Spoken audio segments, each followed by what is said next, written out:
To truly live, to me, is making an impact on other people's lives and making a difference in the world around you and focusing external instead of internal. Yeah.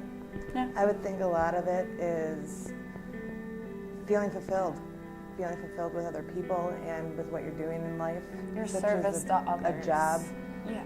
Because that's so much of what you do on a day-to-day basis that if you don't love it, then I don't think that you're in the right spot. Yeah, if there's no passion, what is there? Exactly. Passion and serving others. Yep. It's truly living life. Absolutely.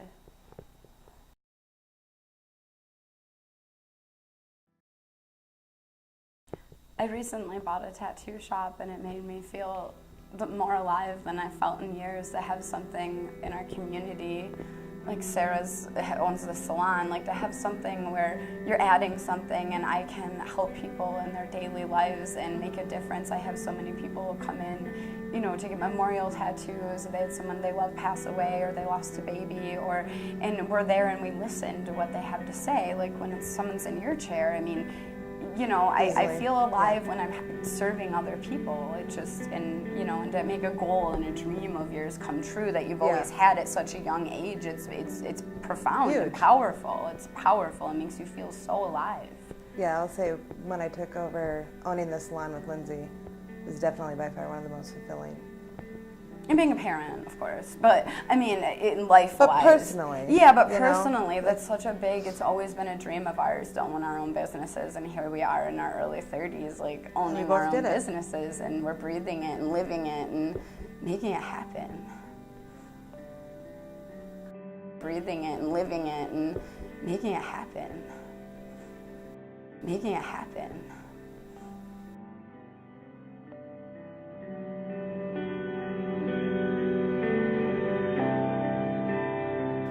Truly learn is something that you embrace throughout life with each other.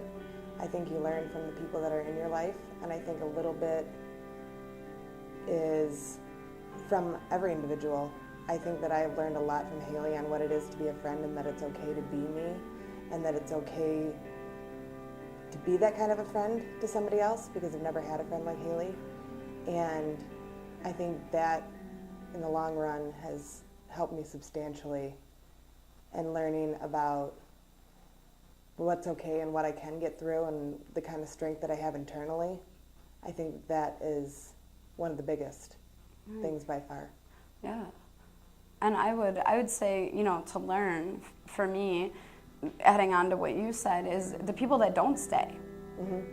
Those are the ones to me that have given me some of the biggest impacts and the biggest life lessons, is the ones that don't stay, and then the ones that stay through thick and thin. Sarah and I mean, we have got over a decade going into this friendship, and I mean, we have our battles, we have divorces, deaths, kids, in us even not always getting along. I mean, we're human, and we still every day know that we have each other at the end of the day. Like there's, you know, and then the people that don't stay, like I said, the people that teach us the real big life lessons, the love we thought that we had, and the people who did us wrong, those are such big, profound, powerful learning moments. Yes, just those have been some of my biggest ones. Just the people who haven't stayed and who've essentially where you have to screwed me over. Yeah, and you just go from there. You know, that was your world, and then it's gone. And then, you know, I think those are some of my biggest life lessons: the one who've stayed and the ones that have left. Like, yep, I would agree. Yeah, that teaches you the most about yourself. Yep.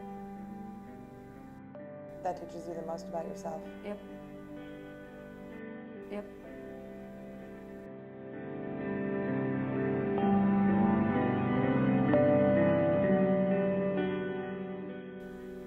Truly loving in my life is not giving up on another person and loving that person for who they are, faults and not. And in relationships, I feel that sometimes we get to be 90%, the other person's 10. It's not always 50-50. And you know, when you truly love somebody, you don't give up and you don't stop and you just keep going, and despite their faults, you love their faults. I mean, you don't get to the point where enough is enough. Yeah, like it just, I mean, that's really, and like having children, I think my son being born, you know, and I was very young, was the first time I had experienced this true love. Like, this kid could do no wrong. I mean, it was this kid walked on water, you know. Becoming a mom, I think, was the first real taste of true unconditional love, other than what I'd received from my parents. But just the feeling in my heart, the racing, the fear, all these intertwined feelings, you know. And then you get people in your life too that you just know you'll always love. You just always love them.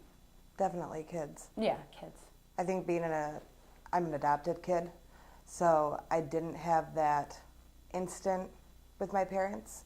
We learned each other, and I by far love them more than anything, but I will definitely say it was an entirely different ballgame when I had my kids. When I had my kids, I knew what it was like to literally have biological connection. Yeah, literally have your heart walk outside your body. Yeah. They're the only blood relatives I ever Absolutely. had, and that I will ever have, and I think the love that I have for them is so engulfing of my whole self that nothing else seems to matter when they're around. No, that's it. That's because, like your whole world. Yeah, they are my world. Definitely kids. Yeah. Definitely kids. Yeah.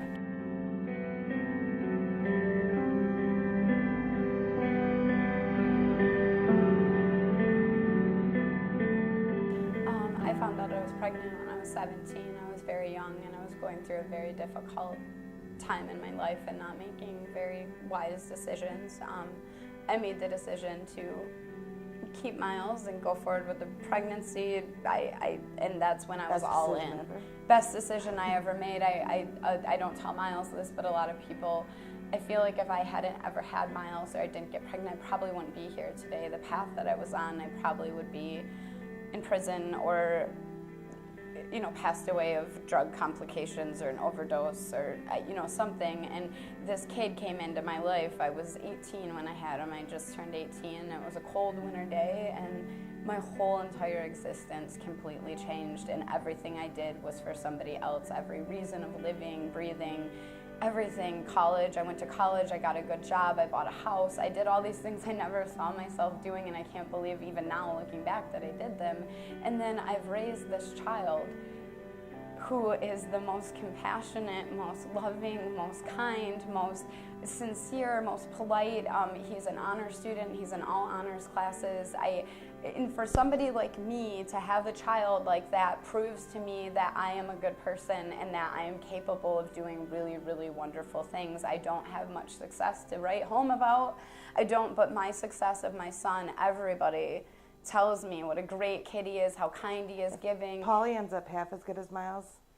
I wish I could.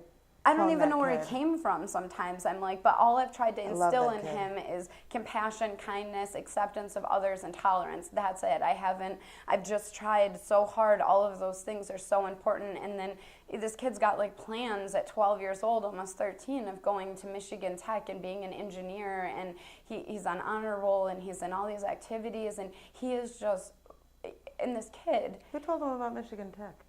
He researched it himself. Crazy little kid. At 12. And this kid is just the kindest. I don't want him all the way up in the UP. I know, either do I. But U of M is good. I know, I know. And this kid, he sees people less fortunate than him. The other day he was downtown, and he came back, and I had given him $5 to get a snack and a drink. And he saw someone, as he called them, less fortunate than him, and he thought he could use it more. So he gave him his only $5 that he had. This is what this kid does. He gives kids food at lunch who don't have lunches. He goes to a school where there's a lot of poverty in Benzie County. He shares his lunches with other kids. He's given his jacket to other kids before. I am honored to be the mother of this outstanding, amazing, beautiful human. He is definitely a cut above. I'm always, every day, just in wow that I created this little wonderful human who's going to go on to impact the world in such a profound way. I'm just so fortunate. That's why it's ridiculous when you say you can't babysit. I'm not really a kid person. That's the other thing that ties on to this. I never thought I'd have kids. I didn't. You're not a kid I didn't person, really but you want made the perfect kids. one. I am very selfish. I like to do my own No, thing. you're not. You're selfless. And then I raised this amazing human, and I'm just really excited to see. You are the least selfish person I have ever met in my life. Well, thank you. But I feel like I'm selfish. I like to, do what I like to do. But anyway, this kid's turned out great, and I couldn't be more happy and more proud. My parents are so proud of me. I don't think my parents have ever been proud of me before. And I raised this amazing human, and they're just like, you did this all yourself, and it feels good. Miles is by far an amazing kid. And if my kids turn out half as awesome as him, because even my kids love Miles. Maddie is Twitter-pated every time Miles comes over, and she is full of life. She is the best thing. Maddie is a mini She is version such a of Sarah. ham. She's exactly Sarah, but in a little body, attitude, Which makes me mouth. so nervous about her going out into the world, because I don't want the world to ruin her. Because she has the biggest heart. She's the biggest heart. She wears it on her sleeve, and completely. she loves everybody. She never did the stranger danger thing. She was always open arms. Oh yeah, everybody. Yeah. Even Brett. Yeah, even Brett, my boyfriend, who's has intimidating. tattoos on his face. He's 6'3", he's a huge guy. She runs right up to him, Yep. grabs his leg. Hi! Yeah. Nothing. She doesn't judge anybody. She's Nope. not scared of anybody. She's probably a little Paul more is stage Yeah, five. he's a little bit of a stage 5 clinger. Yeah. He's a mama's boy. And he is the biggest little lover. But he's just a huge... But he definitely loves his Aunt Haley. No, he likes me, yeah. As long as he's in the right mood. Yeah, yeah, right. Not tired. If he's gotten his sleep. Yeah. But Maddie. both were easy kids. I remember the first time you let me take Maddie out on my own. I know, when you guys went to the Yeah, park we all went by to the park yourselves. all by myself. I was so proud of you for getting her in and out of her car seat. Oh yeah, those car And for her not seats. convincing you to let her drive. Yeah, I know. I'd do anything for this girl. I mean, she could ask me for $1 million and does. I'd find it. I You would realize I would just do how anything little- for this little girl. Little bit of a spine you don't have. Yeah, when you come around When Maddie. you come around Maddie, She's you got these realize, big never brown mind, eyes, I and she's guess like- you can have it. My whole entire existence completely changed, and everything I did was for somebody else. Every reason of living, breathing, everything.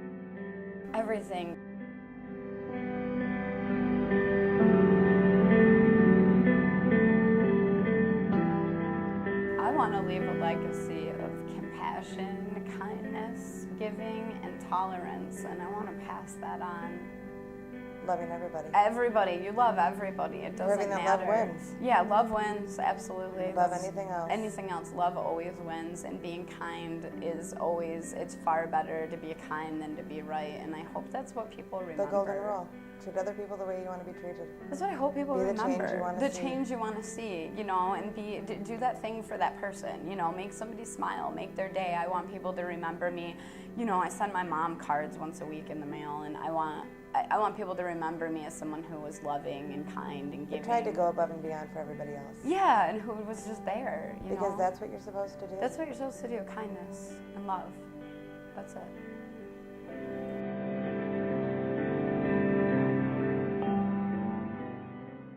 I think to truly leave a legacy is definitely to have people feel like I was that person that always went above and beyond for everybody, that I loved unconditionally, that I gave without expectations of getting anything in return, that making sure that everybody was taken care of is a priority, that doing stuff for other people is where you really get the benefit out of, because you get more internally and emotionally from being able to give back to other people.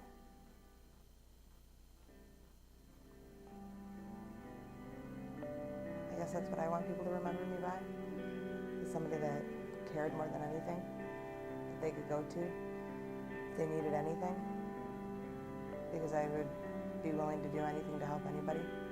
And I think we need more people like that, more people that are willing to sacrifice for somebody else. Less selfish people. Exactly. People that are selfless. Selfless. There you go. Yeah, love wins. Exactly. Exactly.